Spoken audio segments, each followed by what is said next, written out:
우리는 살아계시고 전능하신 하나님을 믿습니다. 그래서 하나님은 우리가 이 무엇인가에 묶여 있는 곳에서부터 노임받아서 자유하기를 원합니다. 내가 하나님을 믿는다. 왜 믿느냐? 내가 무엇인가에 묶여 있잖아요. 인생에 그러면 묶여 있어요, 우리가. 그러니까 좀처럼 우리가 앞으로 나가지 못하죠. 그것을 하나님께서는 불쌍히 여기셔서 우리의 삶을 묶여 있는 것을 끊어버리고 말씀에 의지하여 새로운 삶, 자유한 삶을 살기를 원하신단 말이에요. 근데 우리는 이렇게 세상에 묶여 있단 말이에요. 세상의 가치관, 세상의 지식, 상식, 경험, 그리고 자기의 육신적인 한계에 딱 묶여 있거든요. 왜냐하면 그게 세상이 우리를 묶어놨잖아요. 세상의 왕이 우리가 누군 줄 모르니까 세상에 묶여가지고 여기서 허덕이는 거야. 세상의 왕은 사단이거든요. 마귀가 천사장이 하나님으로부터 쫓겨나서 이 세상 권세를 쥐고 있단 말이에요. 그래서 세상의 왕으로 자기가 군림하고 있는 거예요. 실제로는 하나님이 왕이신데 자기가 왕인 것처럼. 그래서 우리도 어떻게 유혹해요? 하나님처럼 되도록 유혹을 했단 말이에요. 세상의 왕이 실제로는 모든 우주를 만드신 분이 하나님이시니까 하나님이 왕이시고 하나님이 주인인데, 세상은 사단이 자기가 왕인 것처럼 우리를 속이고 우리를 딱 묶어놨단 말이에요. 선악의 지식으로 딱 묶어져 있다. 이것을 우리가 모르니까 매여 있는 거예요. 그게 어디에 매여 있나? 우리가 사단에 매여 있단 말이에요. 이 사단에 매여 있는 것을 주님은 여기서 끊고 우리가 하나님의 자녀로서 자유하기를 원하시거든요.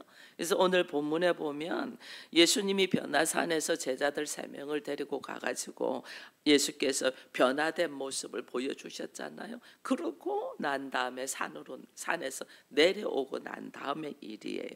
산에서 내려오니까 9명의 제자들은 산 아래에 있었잖아요. 산 아래에 있었는데 어떤 일이 있었냐? 지금 보니까 서기관들과 바리새인들과 막 변론을 하고 말다툼이 막 일어나는 거예요. 왜? 제자들이 귀신 들린 아이를 데리고 왔는데 못 고친, 귀신을 못 쫓아낸 거죠. 그러니까 지금 서기관들이 귀신 쫓아내지 못한 제자들 막 공격하면서 막 변론을 하는 거예요. 너희들 봐라, 학교도 안 다녔잖아. 바리새 학교도 안 다녔잖아. 너희들 말씀 잘 모르잖아. 너희가 무슨, 이러면서 계속 공격한테 할 말이 없어. 귀신을 못 쫓아냈으니까 변명할 수도 없어. 변명은요, 하면 할수록 말이 길어져요. 계속 말로 하니까. 여러분 아셔야 돼요. 하나님의 나라는 말에 있지 않고 능력에 있습니다. 그래서 하나님의 나라 보여줘, 이런 사람들이 그러잖아요. 그럼 우리는 막 무슨 말을 막 하려고 합니다. 그 내가 아직 하나님 나라를 모른다는 거예요. 그러니까 말로 막 하죠. 하나님 나라는 말에 있지 않고 능력에 있습니다. 하나님의 능력이 우리의 삶을 통해서 나가는 것을 보여주면 아무것도 말 못해요. 근데 그걸 못하니까, 그걸 내가 경험되지 못하고 모르니까 말로 장황하게 하죠. 말로 장황하게 하는데 그들이 못 알아듣죠. 그러면 답답하다고 딱 부딪혀서 말문을 팍 막아버리는. 이거는 나도 아직 하나님의 나라를 경험되지 못하니까 말로 하려는 거야. 말이 아니고 능력에 있다. 예수님께서 지금 제자들 3명하고 내려와 보니까 9명의 제자들이 바리새인들하고 변론하면서 막 그러고 있잖아요. 이 예수님, 너희가 지금 무엇을 변론하냐 하고 묻는 거죠. 무엇을 변론하냐 묻는데 제자들도 바리새인들도 말을 못해요. 제자들은 뭐 입이 있어도 말을 못해요. 그러니까 귀신 들린 아이의 아버지가 이야기를 합니다. 이렇게 지금 변론하는 이유는, 내가 우리 아이가 귀신 들렸는데 제자들에게 데리고 왔는데 제자들이 못 고쳐서, 못 쫓아내서 지금 이렇게 변론이 일어났습니다. 아이가 귀신에 의해서 말을 못하죠. 듣지도 못하죠. 오히려 귀신이 이 물과 불로 데려가서 그 아이를 죽이려고 막 거꾸로 뛰게 하죠. 사단은, 세상의 왕으로 군림하고 있는 사단은 우리를 죽이려고 해요. 근데 하나님은 우리를 어떻게 살리려고 해요. 확연하게 달라요.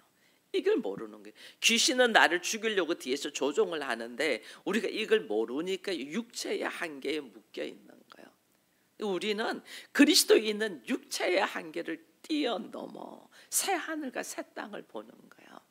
육체의 한계. 내 육체의 한계는 죽어가는 몸이었잖아요. 우리 다 죽어가는 몸이고, 저는 뭐 실제로 죽는다고 했고, 그 죽어가는 몸을, 내 육체의 한계를 믿음을 통하여 뛰어넘는 거예요. 이게 지금 예수의 살아계심을 증거하는 건데, 우리는 전부 다 환경에 묶여 있어. 자기의 감정과 자기의 생각과 자기의 경험과 자기의 상식과 자기의 지식에 다 묶여 있는 거예요. 이걸 주님은 깨트리려고 오셨는데 우리는 거기에 묶여, 좀 감정 속상하면 그 감정 때문에 전혀 예수 안 믿는 사람처럼 행동한다니. 조금 내 생각하고 다르면 뭐 하나님 말씀도 없어, 뭐 믿음이고 뭐고 없어.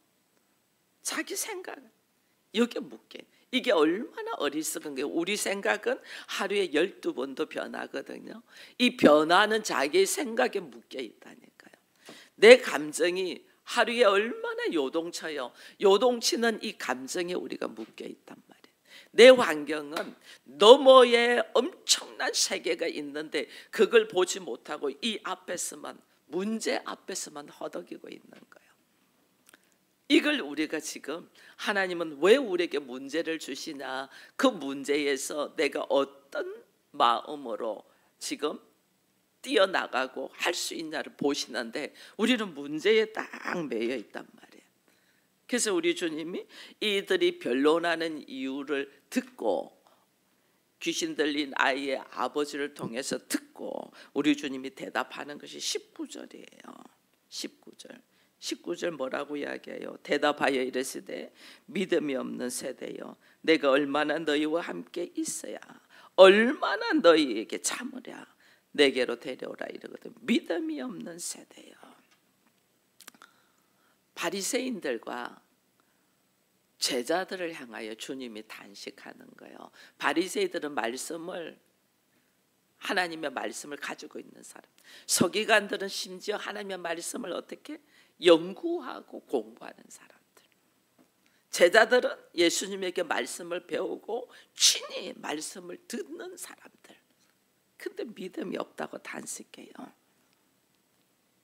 우리 주님이 얼마나 안타까운지 몰라요. 이 시대에는 지금은 우리가 뭐 경제적으로, 사회적으로, 정치적으로 이런 것들이 많이 주관하는데, 이 시대에는 종교적, 영적 지도자가 굉장히 커요. 서기관들이 다 관직에 다 있잖아요. 이 종교 지도자들이, 영적 지도자들이 이 사회적인 위치에 다 있단 말이에요. 그러니까 이게 믿음이 없이 걸어가는 모습이 얼마나 어리석은가를 우리 주님 지금 탄식을 하고 있어요. 우리에게 믿음이 뭐냐는 거예요. 믿음이. 오늘 여기도 보면 아이의 아버지가 이런 말을 합니다. 할 수 있거든, 하실 수만 있거든, 무엇이든지 하실 수만 있거든, 나를 불쌍히 여기시고 도와주세요, 이 말이거든요. 이거는 좀 할 수 있거든 해달라 이 말이거든요. 그러면 할 수 없으면 하지 말라 그 말이에요. 우리의 믿음이 되면 좋고 안 되면 말고 하는 믿음은 주께서 책망한단 말이에요. 우리의 믿음이 긴가민가하는 믿음, 이거는 하나님이 나에게 주신 믿음이에요. 내가 스스로 믿는 믿음이에요. 내가 스스로 믿는 믿음, 긴가민가, 되면 좋고 안 되면 말고, 이거 내가 스스로 믿으니까 그래요. 하나님께로부터 받은 믿음의 선물은 그냥 내 안에 탁 들어와서 이 말씀을 모르는데 믿어져요. 나는 이 말씀을 하나도 모르는데 이 말씀이 의문이 생기지 않고 그냥 믿어져요. 왜? 하나님이 주신 믿음이니까. 우리의 믿음이 나의 열심으로 나의 이해관계로 믿고 있으니까 그 믿음은 문제만 딱 생기면 넘어진다니까. 그 믿음은. 근데 하나님이 나에게 주신 성령을 통하여 나에게 주신 믿음은 내가 말씀을 하나도 모르지만은 하나님이 그렇게 말씀하셨은즉 그렇게 되지 않겠냐, 이게 나가는 거예요. 주께서 말씀하셨음에 이게 뭐예요? 하나님을 하나님으로 믿는다는 거예요. 하나님을, 예수를 하나님으로 믿는다는 거예요. 나와 다르지. 믿음이 뭐냐? 나는 할 수 없지. 나는 아무것도 아니지. 내가 어떻게 할 수 있어? 나는 할 수 없지. 그러나 예수님은 하실 수 있지. 하나님은 하실 수 있지. 이게 믿음이거든요. 나라는 존재는 내 마음도 내가 모르잖아요. 내일 내가 어떻게 될지 모르잖아요. 근데 어떻게 내가 나를 믿겠어요? 내가 믿는 것이 아니에요. 하나님이 나에게 주신 믿음의 선물은 나는 못하는데 하나님 하실 수 있어. 나는 도무지 아니지. 근데 하나님은 하시지. 이게 믿음이거든요. 그래서 지금 귀신 들린 아이 아버지도 예수가 이때만 해도 하나님, 소문은 듣고 왔어요. 소문은 병도 고치고 귀신 들린 자도 쫓아내고 엄청난 역사인데 소문은 듣고 왔는데 예수가 하나님인 것은 믿지를 못했죠. 그러니까 하실 수만 있으면 나를 불쌍히 여겨줘서 해달라는 거예요. 그 예수께서 할 수 있거든요. 무슨 말이냐? 믿는 자에게는 능치 못할 일이 없다. 무엇을 믿는 자? 예수가 하나님인 것을 믿는 자. 이게 믿음이에요. 예수가 나의 구세주인 것을 믿는 자. 예수가 그리스도인 것을 믿는 자. 예수가 그리스도이니까 뭐예요? 나의 왕이죠. 나의 대제사장이죠. 나의 선지자죠. 나의 왕이니까 왕의 말씀에 명받들겠습니다 하고 딱 순종하죠. 대제사장께 나의 모든 문제를 그분이 사하주셨다. 그거 믿죠. 그러니까 그분에게 말씀하시는 선지자로서 그분의 말씀에 의지하여 내가 걸어가는 거예요. 예수가 그리스도인 것을 믿냐는 거예요. 그러면 내 앞에 문제가 딱 있을 때 우리는 어떻게 해요? 이 문제를 보는 게 아니고, 사람들이 지금 변론하는 이유가 지금 귀신을 쫓아내지 못해서 변론이지만은 실질적으로 이들이 보는 관점이 어디에 있냐는 거죠. 이들은 귀신 들린 자를 쫓아내지 못한 문제를 보는 거예요. 문제를 보고 변론해요. 바리새인도 그렇고 서기관도 그렇고 제자들도 그렇고 아이의 아버지도 그렇고 문제를 앞에 놓고 보니까 아무것도 안 보이죠. 우리 주님은 뭐예요? 그들에게 믿음이 없음을 책망하잖아요. 우리 주님은 우리로 하여금 하나님을 바라보고 나에게 믿음이 있나 없나를 봐야 되는데 우리는 문제만 보는 거예요. 문제만. 그러니까 문제만 봐봐요. 문제가 얼마나 큰데요. 내가 할 수 있는 게 어디 있어요? 내가 어떻게 사람들의 마음을 바꿀 수 있겠어요? 내 마음도 내가 감당 못하는데, 내 마음도 내가 어찌 될지 모르는데 오늘은 이렇게 하겠다 해놓고 오후 되고 저녁 되면 마음이 바뀌는 게 내 마음이잖아요. 내 마음도 내가 나를 모르는데 어떻게 다른 사람의 마음을 내가 좌지우지할 수 있겠어요? 안 돼요. 어떤 문제 속에서 내 스스로 살아가기도 버거운데 어떻게 그 문제를 내가 해결해 낼 수 있겠어요? 안 되죠. 그 문제가 오면요, 그게 태산같이 크게 보여요. 내가 할 수 있는 것이 없으니까. 그래서 우리가 좌절하고 넘어진단 말이에요. 근데 그런 문제를 보는 것이 아니고 오늘 우리 주님은 우리에게 뭐냐면 믿음 없음을 책망했잖아요. 네가 믿음이 있으면 산을 옮길 만한 믿음. 나는 산 못 옮겨요. 내가 어떻게 산을 옮겨요? 그러나 하나님은 옮길 수 있어요, 없어요? 하나님은 옮기죠. 산을 옮길 만한 믿음. 오늘 주님은 이 믿음을 요구한단 말이에요. 근데 우리의 믿음은 여전히 자기 수준 안에 있는 거죠.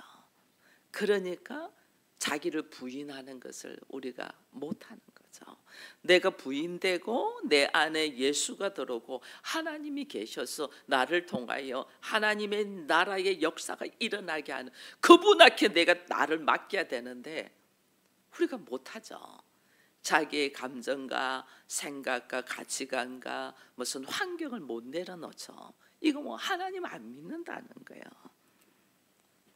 그 지금 예수님과 함께 산에 올라간 제자들은 상상을 초월하는 예수님의 변형된 모습, 하나님이신 모습을 보고 왔고, 산 아래에 있는 예수와 함께 있지 못한 제자들은 아무것도 세상 문제 속에서 허덕이고 있는 거예요. 내 안에 내가 예수와 함께 있고 내 안에 예수가 계시고 내 안에 말씀이 계신 자와 아닌 자의 차이점은 이렇게 다른 거예요. 같은 제자예요. 같이 예수님에게 3년 반 동안 말씀 훈련하고 먹고 자고 같이 있는 제자예요. 그러나 예수가 함께 있는 자와 예수 밖에 있는 자는 완전 달라요. 같이 교회를 다닙니다. 한 공간 안에 있습니다. 공동체를 있습니다. 말씀이 내 안에 있는 자와 내가 말씀이 밖에 있는 자는 완전 달라요. 그러니까 얼마나 안타깝겠어요. 말씀 안으로 들어오게 하고 그 말씀이 그의 삶의 중심이 될 수 있도록 그 예수가 내 안에 있는 자의 차이점이라니까요. 이 제자들이 이 믿음 없음을 보고 주님이 탄식하는 거죠. 아파하신다는 거예요. 믿음의 역사를, 왜냐하면 예수님은 좀 있으면 이제 십자가를 지시고 승천하시고 하나님 우편에 가시잖아요. 그리고 그 예수가 그래도 그냥 가시지 않냐고 보혜사 성령을 보내주셔서 제자들에게 오지만은 제자들이 이제는 이 믿음의 역사를 이어가야 되잖아요. 그죠? 근데 이 믿음의 역사를 이어가야 될 제자들이 이 믿음이 없음을 보고 얼마나 안타까워하신지 몰라요. 저도 마찬가지예요. 3, 4년쯤 남았죠. 이 믿음의 역사를 서울 기쁨의 교회를 통하여 여러분들이 이어가기를 원하는데 이 믿음이 없음을 보며 얼마나 마음이 아픈지 몰라요. 그래서 지금 저는 계속해서 하나님 나라를 선포하며 여러분들의 말씀 안에서 하나님 나라를 누리기를 바라는 거예요. 근데 이 믿음이 없어서 마음이 아픈 거예요.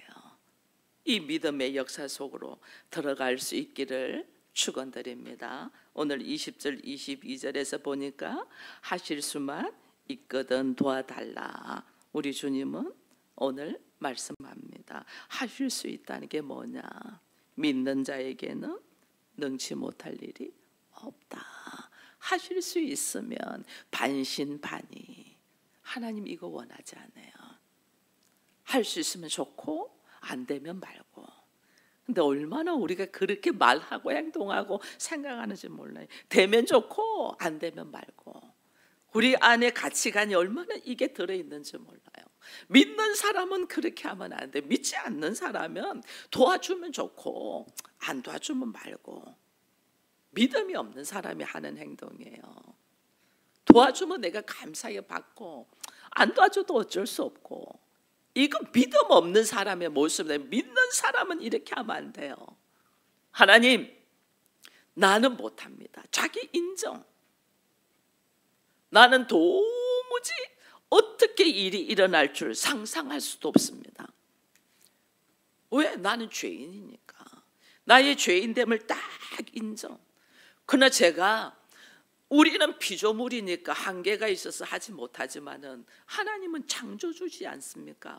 하나님이 능히 하실 수 있다는 것을 믿습니다. 믿음으로 딱 나가야 되는데 할 수 있으면 좋고 안 되면 말고 이런 생각이 우리들 안에 얼마나 있는지 몰라요.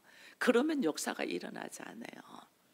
하나님이 그거 뭐 도와주면 좋고 안 도와주면 말고 그 믿음이 아니니까 역사가 일어나지 않아요.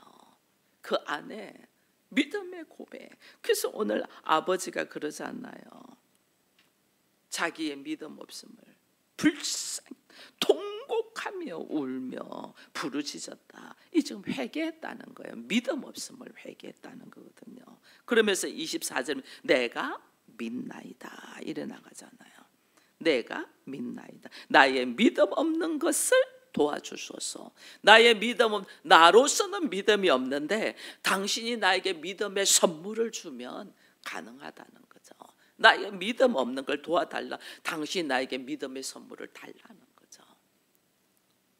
그 믿습니다 하고 나가잖아요. 나는 내가 믿습니다. 그러니까 우리 주님이 어떻게 해요? 그 아이에게 이야기하죠. 근데 이제 이걸 또 우리가 깨달아야 돼요. 불신은 예수를 믿지 않는다. 이거 하나님 무시하는 죄예요. 우리가 이거 불신이 얼마나 큰 죄인 줄 모르는 거예요. 불신은 구원받지 못하잖아요. 하나님께서 다른 거는 다 용서하는데 성령을 해방하는 죄는 용서하지 않는데 성령이 해방하는 죄가 뭐냐면 불신이에요. 예수가 그리스도이고 하나님의 아들이라는 걸 믿지 않는 거. 이게 불신이에요. 이거는 용서받지 못한다 했거든요. 그래서 불신은 구원의 역사가 일어나지 않습니다. 어떤 일도 일어나지 않습니다. 그래서 이 아버지의 믿음 없음을 회개시키는 거예요. 할 수 있거든요. 무슨 말이냐? 너 지금 말 잘못하고 있어. 그거예요. 믿는 자에게는 능치 못한 일이 없다. 이게 우리는 보면 무슨 일할 때 믿는 자에게 능치 못할 때 이러면서 막 으쌰으쌰 하는데 나의 믿음 없음을 지금 주께서 말씀하신단 말이에요. 하나님께서 허락하신 믿음. 불신을 철저히 회개하는 거죠. 나의 믿음 없음을 용서하시고 도와주시옵소서. 내가 믿나이다. 근데 놀라운 것은요 25절 이후에 보세요. 예수께서 무리가 달려와 모이는 것을 보시고 그 더러운 귀신을 꾸짖잖아요. 말 못하고 못 알아듣는 귀신이 내가 나오니 그 아이에게서 나오라 했는데 이 귀신이 어떻게 하냐면 아이를 심히 경련을 일으킨대. 이거는 귀신이 예수가 하나님의 아들이라는 걸 알아요. 그러니까 두려워가지고 막 발악하는 거죠. 근데 사람의 눈으로 볼 때는 아이가 격려를 일으키면서 죽은 것 같았잖아요. 애가 죽는다. 사람의 눈은 어떻게 보면 그 아이가 오히려 귀신이 더 악하게 역사해서 아이를 죽였다 이래 나오는 거예요. 근데 실제로는 귀신이 예수가 하나님의 아들인 걸 알고 두려워서 격려를 떨면서 막 치막으로 죽이려고 하는 거거든요. 근데 사람들의 눈은 잘못해갖고 애가 죽은 것 같아. 근데 거기서 막 공격이 또 나올 수 있는 거예요. 근데 우리 주님이 어떻게 죽은 것 같은 아이를 손을 잡았다 이랬어요. 손을 잡았다. 이건 뭐예요? 내가 죽어야지 그 다음에 주의 생명이 들어가는 거예요. 내가 죽어야지. 나의 막 하는 것이 죽어야지. 내려는 죽은 것 같다. 죽어야지 예수님이 손을 잡는다면 예수의 생명을 그에게 넣어주는 거거든요. 왜? 예수가 그를 위하여 죽으실 거니까. 우리는 주님이 나를 살리신 것에 대한 감사를 막 합니다. 주님이 나를 묶여있는 사단의 모습에서 자유함에 대한 찬양을 합니다. 주님이 나를 살리시고 나를 묶연 데서 놓이게 하시기 위하여 하신 것이 뭐냐네요. 주께서 죽으시는 거예요. 그거는 우리는 생각하지 않습니다. 나를 살려주시고 나를 사랑하시고 나를 일으켜주신 것에 대한 찬양은 하는데 그렇게 하기 위하여 주께서는 죽으시는 거죠. 그 주님이 손을 내미는 것이 우리는 그냥 손 좀 내밀어주고 옷자락만 좀 만지고 막 이렇게 생각을 합니다. 그러면 내 병이 나을 것 같다고 생각합니다. 근데 그 주님은 왜 그 여인도 찾고 이러냐면 내가 그를 위하여 죽으니까. 나에게서 능력이 나가고 나에게서 생명이 나간 것은 내가 그를 위하여 죽으니까. 차원이 달라요. 차원이. 저를 주님이 오셔서 저를 살리셨잖아요. 온 몸으로 역사하셔서 저를 덮으셔가지고 머리에서 발끝까지 있는 병을 주께서 회복시키면서 저를 살려서 지금 33년을 더 살고 있거든요. 33살에 역사가 일어나서 제가 지금 67생에 33년을 더 살고 있거든요. 제가 이렇게 더 살 수 있도록 하시는 것은 주께서 저를 위하여 죽으시니까. 그러니까 그것을 깨닫는 자는 내 인생을 주를 위하여 살겠어요, 안 살겠어요? 우리는 내 병 고침을 좋아하고 내 문제 해결남을 좋아하고 이렇게 하나님의 역사하심을 좋아합니다. 우리는. 그런데 내가 그렇게 되기 위하여 예수님은 뭐 하시나? 아이의 손을, 죽은 아이의 손을 잡고 일으켰다. 자기의 생명을 넣어주는 거예요. 그 내 인생을 앞으로는 어떻게 살아가는 거예요? 주와 함께. 나를 위하여 자신의 몸을 아낌없이 주신 그분의 몸이 되어서 사는 거예요. 우리가. 이게 믿음이에요. 이게. 근데 우리는 막 가정이 예수 믿고 가정이 잘 되고 내 문제가 해결되고 내가 병에서 노임을 받고 내 자식이 잘 되고 그것만 자랑해요. 그렇게 되기 위하여 누가 예수가 죽으셨다는 것은 생각을 안 해요. 그래서 나의 삶이 어떻게 살아야 되는가를 몰라요. 노임받은 데서 좋아서 이제는 이만하니까 내 하고 싶은 거 하고 살아야지 띵까띵까 이런다니까요. 그게 아니에요. 하나님의 나라를 위하여 우리의 삶이 어떻게 걸어가야 되나. 나를 위하여 모든 것을 허락하신 주님, 나를 살리기 위하여 자신의 아들조차 주신 하나님의 크신 사랑. 우리는 그 하나님 앞에 시간을 내어서 기도를 하고 말씀을 묵상하고 예물을 드리는 것을 아까워한다니까요. 그 하나님 앞에 나를 위하여 자신을 아낌없이 생명을 주신 그 예수 앞에 말씀 묵상하는 것조차도 힘들어한다니까요. 우리가. 그러니까 우리의 믿음이 무슨 믿음이냐는 거예요. 그래서 하나님 네 믿음 없음을. 그리고 이제 제자들이 옵니다. 제자들이 이제 사람들 앞에서는 창피해서 말 못하고 주님과 있을 때에 주님. 근데 우리는 왜 전에는 귀신 쫓아냈거든요. 주님이 둘씩 보내서 했는데 왜 우리는 안 됩니까? 우리 주님 뭐라고 하세요? 제자들의 물을 때 그들의 믿음 없는 이유 이거요. 하나님 앞에 왜 우리는 뭡니까?